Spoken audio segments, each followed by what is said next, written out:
আসসালামু আলাইকুম এভরিওয়ান। অনেক দিন পর হচ্ছে ভয়েস দিচ্ছি ভিডিওতে।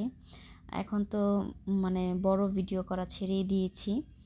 তো কেমন যেন লাগছে। তো আজকে হচ্ছে দুধ পুলি পিঠা বানানো হচ্ছে। তো পিঠাটা আমার নানু খুব ভালো বানাতে পারতো। তো মোটামুটি আমরাও ভালোই পারি। তো এখানে ফুপু, আম্মু ছিল, ২ টা ফুপু ছিল আমার, আম্মু ছিল, ভাবি, আমি সবাই মিলে হচ্ছে পিঠা বানাচ্ছি। আর আজকে পিঠার নাম হচ্ছে দুধ পুলি পিঠা আর এটা হচ্ছে পিঠার পুর। তো আর এখানে হচ্ছে শিরা জাল করা হচ্ছে দুধ পিঠার জন্য। ২ পাতিলায় হচ্ছে পিঠা শিরা বসানো হয়েছে আর এখানে হচ্ছে পিঠা একদম বানানো কমপ্লিট। এখন হচ্ছে শিরাও ভিজানো হয়েছে, এখন দুধ দেওয়া হচ্ছে। দুধটা কি পরিমাণ ঘন করে দিয়েছে! ৭ কেজি দুধ এখানে ২ কেজি করা হয়েছে, তাহলে বুঝেন কি পরিমাণ দুধ।